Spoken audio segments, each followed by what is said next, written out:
My dad raised his glass for a Thanksgiving toast, smiled at everyone around the table and then pointed straight at me. "Get out of my house. From this moment on, you're no longer my daughter." The room went silent for only a second before people nodded and looked away. I stood there holding my untouched dinner plate, trying to understand how my life had fallen apart in a single sentence. 3 days later, every bank account connected to our family's business empire was frozen. My father believed some powerful enemy had attacked him. He never imagined the order came from the daughter he had thrown away. Stay with me because that was only the beginning. My name is Sloan Mercer. I'm 30 years old, and for almost 10 years I worked inside my father's nationwide logistics company. My job was risk management, which meant I noticed problems most people ignored. Over the past several months, I had quietly uncovered suspicious payments, missing records and financial moves that could destroy everything my family had built. I collected every document because I wanted to present the truth with proof instead of accusations. Before I could speak, my cousin Reed stood up and claimed I had been leaking company information to competitors. He sounded confident, and my father believed every word without asking me a single question. Dean Mercer had always trusted Reed more than me, so my denial meant nothing. My mother, Jill, lowered her eyes and stayed silent while the rest of the family watched me become the villain. I walked out carrying nothing except my coat and the painful realization that I no longer had a place to call home. Late that night, while I sat alone trying to understand what had happened, my phone buzzed with an encrypted email from a Swiss law firm. They needed me to confirm my identity regarding an emergency corporate succession agreement left by my late grandmother, Vivian Mercer, the woman I had always believed wanted nothing to do with me. The next morning, I flew to Switzerland with more questions than answers. The email had sounded urgent, but I still couldn't understand why a law firm on the other side of the world wanted to meet me. When I arrived, I was welcomed into a quiet conference room where 2 attorneys placed several sealed folders on the table. After confirming my identity, they explained that my late grandmother, Vivian Mercer, had been their client for many years. I was stunned. My family had always spoken about Vivian as if she had been stubborn, outdated, and disconnected from modern business. They acted like her opinions no longer mattered. I believed those stories because I had never been given a reason to think otherwise. One attorney slid a thick financial report toward me. As I turned the pages, I realized everything I had been told was false. Vivian had quietly built an international investment company over decades. It operated separately from my father's logistics business and had grown into an empire worth $94 million. Almost nobody knew it existed because she had kept every detail private. The attorney explained that Vivian had closely followed what was happening inside our family company. She saw Dean making careless decisions, promoting people because of personal loyalty instead of ability, and ignoring every warning about financial risks. She believed those choices would eventually place thousands of employees and investors in danger. Instead of confronting him publicly, she created a long-term legal plan. Years before her death, she signed a corporate succession agreement naming me as the protector of both businesses if Dean ever acted against the company's best interests. She chose me because she believed I valued honesty over family politics. The lawyers told me she had watched my career quietly and admired the way I handled difficult situations without looking for attention. As they continued explaining the agreement, one section immediately caught my attention. If there was credible evidence of corporate fraud or major financial misconduct, I had full legal authority to suspend every operating account connected to the business until an independent forensic audit was completed. No approval from my father or the board was required.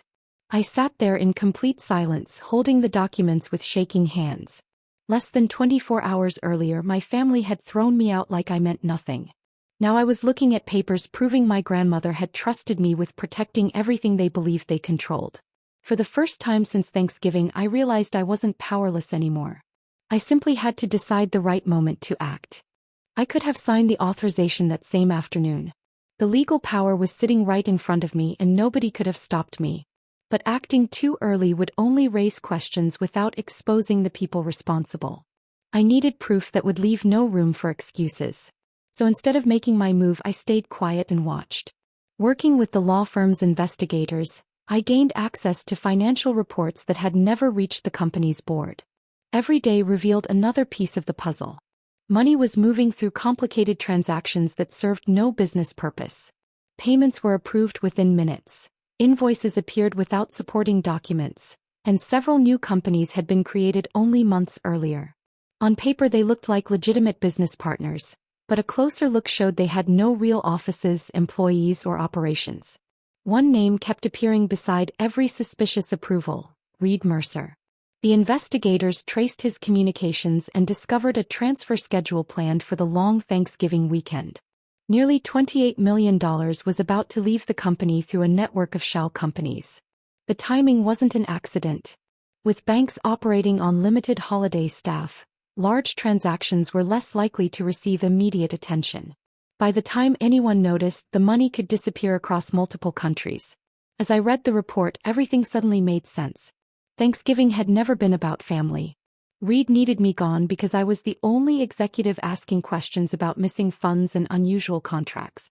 By turning my father against me, he removed the one person who might have stopped him before the transfer happened. My public humiliation had been part of a much larger plan. The lawyers prepared the final authorization and placed it in front of me. They reminded me that once I signed, every major account connected to the company would be locked until a full forensic audit was completed. It was a decision that would send shockwaves through the entire organization. I waited until the transfer request entered the banking system. Only minutes remained before millions of dollars would leave the company forever. Then I picked up the pen. With one signature, the emergency protection clause became active. Within seconds, automated alerts spread through multiple banks. The transfer failed before the first dollar could move. Payroll accounts were frozen. Executive credit cards stopped working. Wire transfers were rejected. Acquisition funds became inaccessible. Every major financial channel locked at the same time. The trap Reed had carefully built for months had just closed around him instead. By Monday morning, the company was in complete panic. Phones rang non-stop across every department, and nobody seemed to understand why nothing was working. The finance team couldn't release payments. Department heads were locked out of company accounts. Managers kept refreshing their screens, hoping the system would suddenly return to normal, but every request came back with the same result. Access denied. Delivery companies refused to unload shipments because previous invoices had not been paid. Suppliers demanded immediate explanations before sending another truck. Projects worth millions of dollars were suddenly on hold. Employees began asking whether payroll would arrive on time, while customers started calling about delayed orders. Inside headquarters, confusion quickly turned into fear. My father, Dean Mercer, stormed from one office to another demanding answers.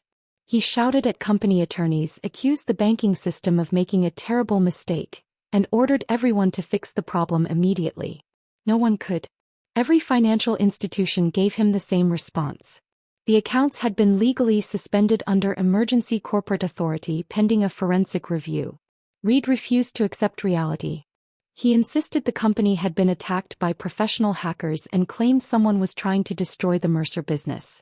He sounded convincing to those who wanted an easy explanation, but the facts told a different story. Banks don't freeze accounts because of rumors. They act when legal protections and serious evidence require immediate action. The situation became even worse when federal banking investigators contacted the company. The emergency suspension had automatically triggered anti-fraud procedures, meaning investigators now wanted documents, transaction records, contracts, and approval histories. Their questions became more detailed with every hour, and several executives struggled to provide clear answers. Meanwhile, my family searched everywhere for an invisible enemy. They blamed competitors, angry investors, foreign cybercriminals, and even former employees. Every theory sounded more dramatic than the last, yet none of them came close to the truth. While they argued in crowded conference rooms, I sat quietly in a downtown office beside attorneys and forensic accountants. Large stacks of financial records covered the table in front of us. Every suspicious payment was being traced, every signature examined, and every hidden connection documented. Piece by piece, the story behind the missing money was becoming impossible to deny. For the first time in years, nobody could bury the truth under excuses or family loyalty. The evidence was speaking for itself, and with every document we reviewed, the people responsible moved one step closer to being exposed. As the investigation continued, I expected to find more hidden payments and questionable contracts. Instead, I uncovered something that hurt far more than missing money. The forensic team requested archived company records that had never been reviewed during earlier audits. Those files revealed a pattern that stretched back years, long before the financial fraud had begun. One by one, we compared original reports with the official versions stored in the company's system. Important details had been changed. My name had disappeared from successful projects I had managed from beginning to end. In its place was Reed's. The changes looked small at first, but together they told a disturbing story. The logistics expansion that doubled company revenue had been my strategy. Reed received the public praise.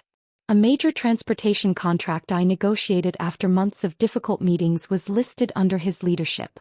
An award recognizing outstanding operational improvements carried his name even though every supporting document showed I had led the entire project. At first, I thought someone in human resources had made careless mistakes. Then the investigators found approval records showing the changes had been personally authorized by my father. I stared at the screen without saying a word. Dean hadn't simply overlooked my work. He had deliberately erased it. Performance reviews, promotion recommendations, and bonus approvals had all been rewritten before reaching the board. Every time I earned recognition, it quietly found its way to Reed instead. My cousin's impressive career had been built on achievements that were never his. Suddenly, years of confusion finally made sense. I had always wondered why my results never matched the opportunities one received.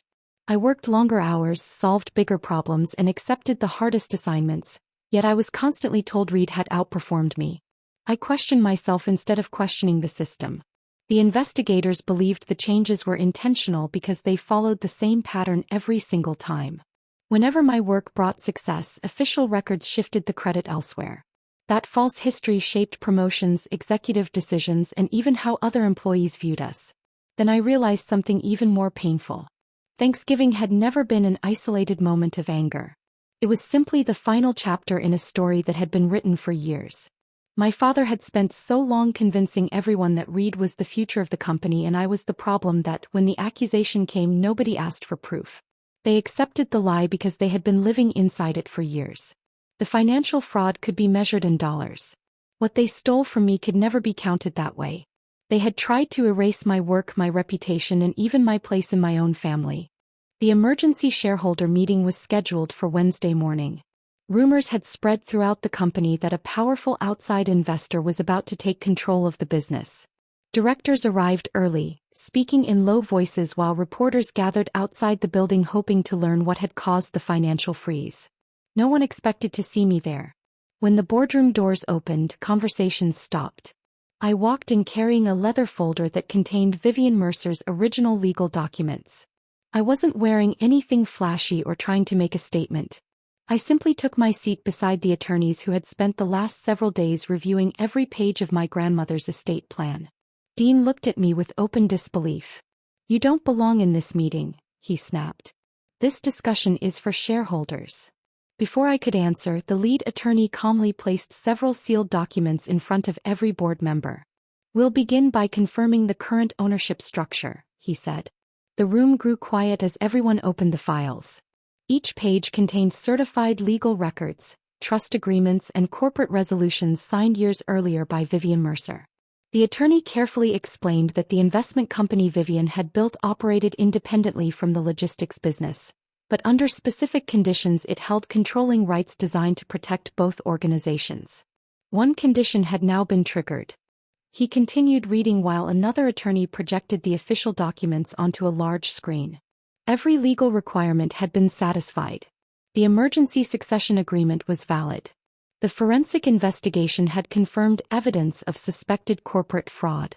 Under the terms of the trust, the controlling voting shares automatically transferred into my name. Several board members exchanged stunned looks as updated ownership records were placed before them.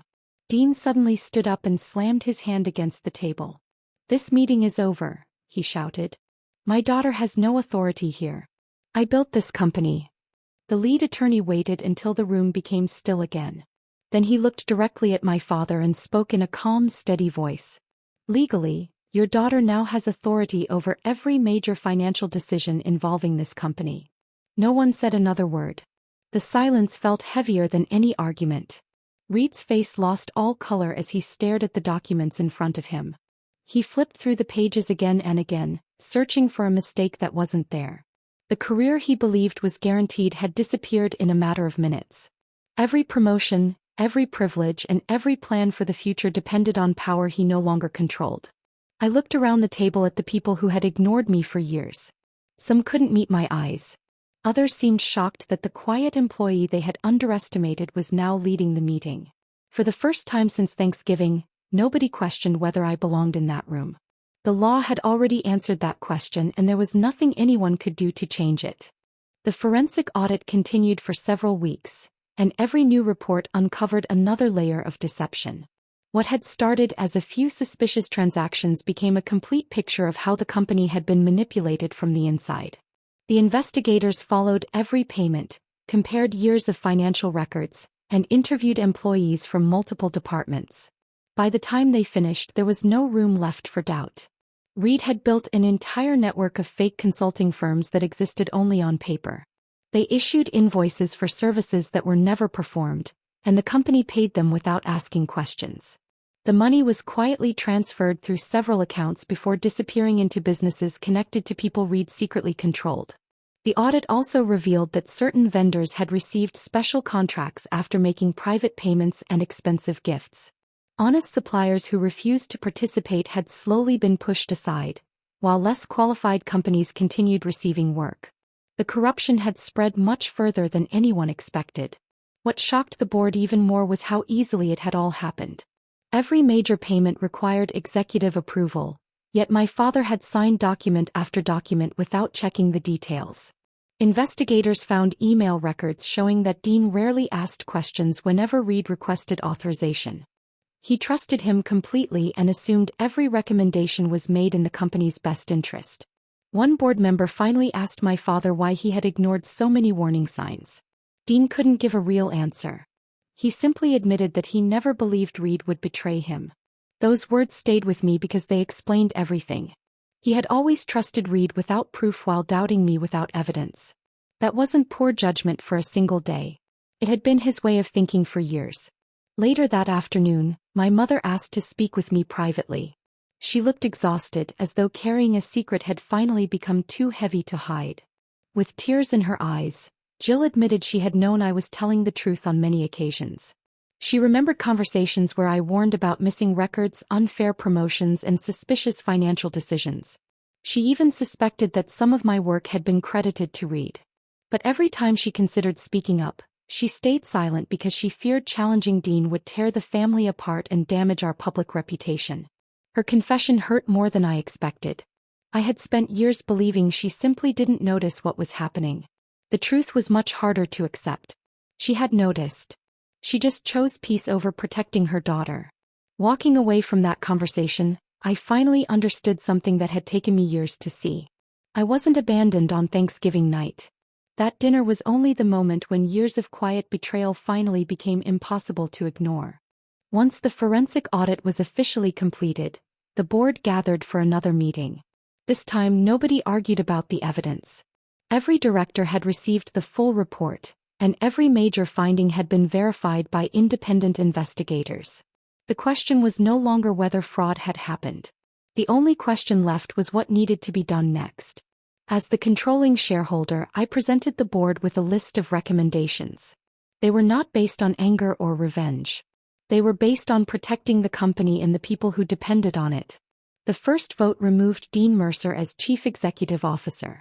His failure to supervise company finances and his repeated approval of fraudulent transactions had caused too much damage to ignore. The motion passed with overwhelming support. My father sat quietly as the decision became official. For the first time in his career, he had no authority to challenge it. The second resolution permanently barred Reed from holding any position within the company or serving as a consultant in the future. His access to every system was revoked immediately, and security collected his company devices before he left the building. The man who once believed he would inherit everything walked out carrying nothing except the consequences of his own choices. Several directors suggested selling the business before more problems appeared. Financial advisors believed it would be the safest option. I refused. Thousands of employees had done nothing wrong. Drivers, warehouse workers, dispatchers, office staff, and managers had spent years helping build the company. They should not lose their livelihoods because a few executives abused their positions. Instead, I announced a complete restructuring plan. Every department would undergo an independent review. Hiring and promotions would be based on performance instead of family connections. Financial controls would be strengthened, and major transactions would require multiple approvals. Employees would be able to report concerns without fearing retaliation. As the changes began, I discovered many talented people who had been overlooked simply because they refused to play favorites. Several were promoted into leadership roles they had earned long ago. Others finally received raises that matched their contributions. The atmosphere inside the company slowly changed. People who once kept their heads down started sharing ideas again because they believed their voices mattered. Within months, customers regained confidence, investors returned, and new contracts began replacing the ones we had lost during the investigation. The company was no longer surviving on reputation alone. It was rebuilding through honesty and accountability. Watching the recovery unfold, I realized the greatest loss wasn't mine. My family had spent years believing power would always belong to them because of their last name. In the end, they discovered that trust, once broken, cannot be inherited. It has to be earned, and they had thrown theirs away long before I ever took control. Several months passed and life inside the company finally felt stable again. The crisis that had nearly destroyed everything was behind us, but the legal consequences were only beginning for the people responsible. Criminal investigators continued examining financial records connected to Reed's fake consulting businesses. Civil lawsuits arrived from investors, suppliers, and former partners who had suffered losses because of the fraudulent transactions. Every week seemed to bring another court filing or another subpoena. Reed disappeared from the public eye. The confidence that once made him believe he could fool everyone had completely vanished. His lawyers spent more time negotiating with investigators than defending his reputation. The future he thought was guaranteed had been replaced by uncertainty. My father faced a different kind of collapse. Years before the investigation, Dean had personally guaranteed several large business loans without fully understanding the financial risks. He believed the company would always generate enough money to cover them. After losing his position as chief executive, those guarantees became his personal responsibility. Banks demanded repayment, creditors refused extensions, and the financial pressure grew heavier every month. One quiet afternoon, my assistant called to tell me someone wanted to see me. When the office door opened, my father walked inside. He looked older than I remembered. The confidence that once filled every room had disappeared. He stood there silently for a few moments before asking if we could talk. I invited him to sit down, but neither of us spoke right away. Finally, Dean admitted he needed help. He said the legal bills were overwhelming and the loan payments were impossible to manage. He reminded me that we were family and said families should stand together during difficult times. I listened without interrupting. When he finished, I calmly asked him one question. "Do you remember what you said to me at Thanksgiving?" He lowered his eyes. I repeated the words he had spoken in front of everyone. "Get out of my house. From this moment on, you're no longer my daughter."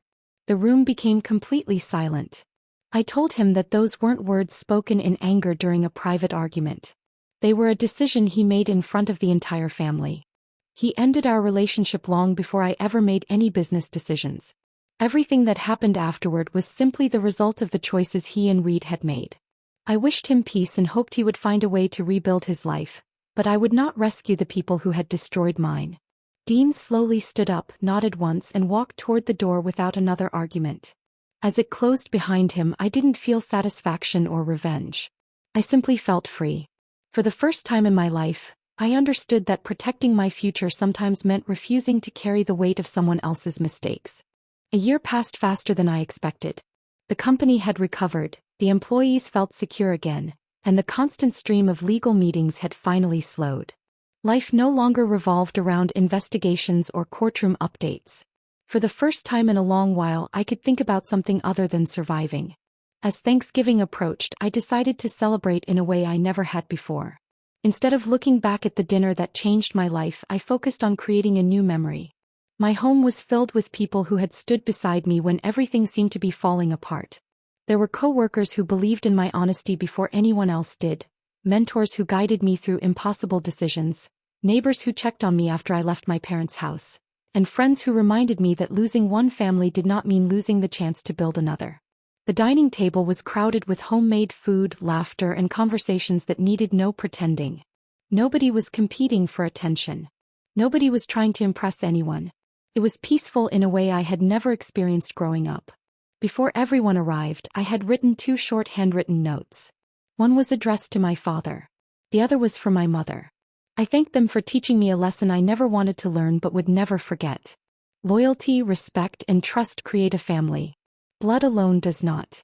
I wished them good health and hoped they would find happiness, but I also made it clear that my life was moving forward.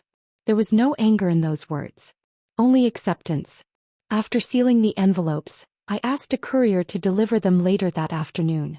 As dinner continued, someone suggested we share one thing we were grateful for. When my turn came, I looked around the room before answering. I'm grateful for second chances, I said. Not the chance to go back, but the chance to build something better. Everyone smiled and raised their glasses. Looking around the table, I realized every person there had earned a place in my life through kindness, honesty, and support. None of them expected anything from me except the truth. That was worth more than any fortune my grandmother had left behind. For a long time I believed winning meant proving my family wrong. I finally understood that real victory had nothing to do with frozen bank accounts, boardroom meetings, or legal documents. The greatest revenge was creating a life where their betrayal no longer controlled my happiness. As the evening ended and laughter filled the house, I felt something I hadn't felt in years. I was finally home. And this time nobody had the power to take it away. Sometimes the hardest betrayals come from the people we trust the most. But no matter what someone says about you, they don't get to decide your future. Have you ever been treated unfairly by your own family or had to rebuild your life after being rejected? Share your story in the comments. I read as many as I can and I'd love to hear from you. If you enjoyed this story, please subscribe and turn on notifications for more emotional stories. Thank you so much for watching and I'll see you in the next story.